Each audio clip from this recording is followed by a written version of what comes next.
dia, tudo bem com vocês? Aqui é a tia Bruna e hoje nós vamos continuar a contar as aventuras de Paulo. Hoje a tia vai trazer mais uma história para vocês.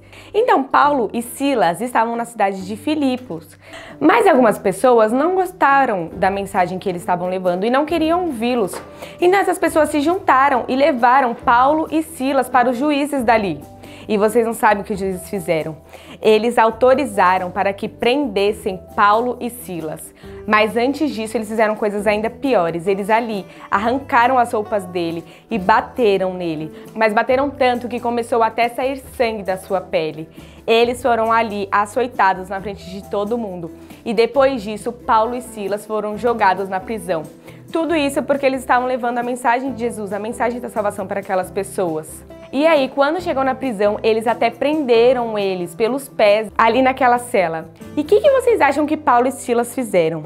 Que eles ficaram tristes, que eles estavam sentindo muita dor, então eles ficaram ali quietinhos. Paulo e Silas ali começaram a louvar muito alto. Eles cantaram hinos, louvores, e eles começaram a orar ali naquela prisão, depois de tudo isso que eles tinham passado. E eles cantavam tão alto que todos os outros presos também conseguiam ouvir. E aí, uma coisa surpreendente aconteceu naquele lugar. A prisão começou a tremer, começou a haver um terremoto ali onde eles estavam.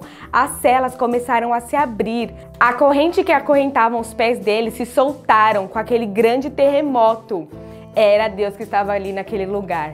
Mas aí, isso já era por volta de meia-noite ali naquela prisão. Quando o carcereiro acordou assustado com aquele barulho e viu que as celas estavam todas abertas, a primeira coisa que ele pensou é que todos os presos haviam fugido. Então ele pegou uma espada e queria tirar a sua própria vida.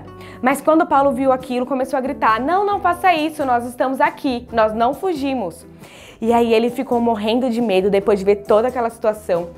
Pediu para que acendessem as luzes e ali, tremendo, ele se jogou aos pés de Paulo e Silas, porque ele viu o grande milagre que tinha acontecido. De repente as celas se abriram e tudo aquilo que tinha acontecido, ele viu que era um grande milagre, que só podia ter sido Deus que fez aquilo.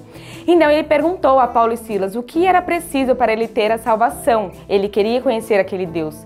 E aí Paulo respondeu para ele que se ele e a casa dele acreditassem, eles seriam salvos.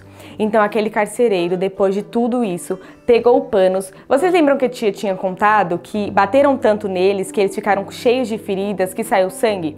Então aquele carcereiro, naquele momento, limpou as feridas deles.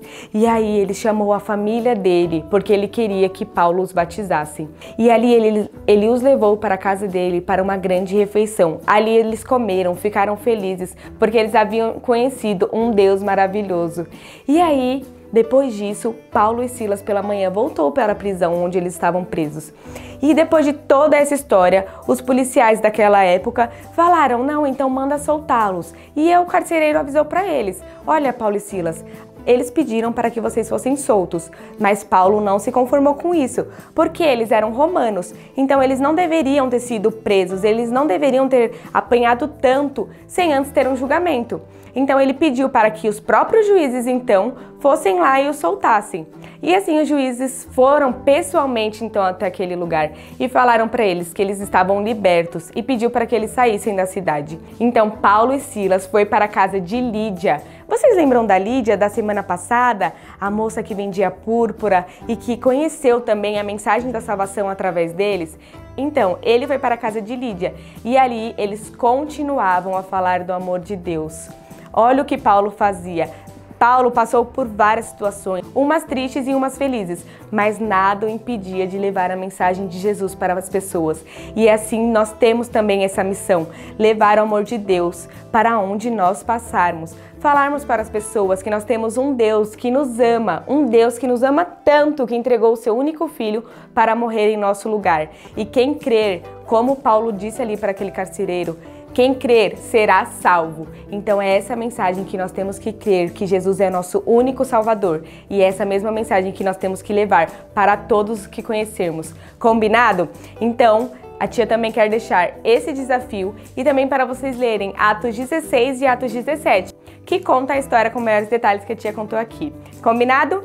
Um beijo e até a próxima história. Tchau!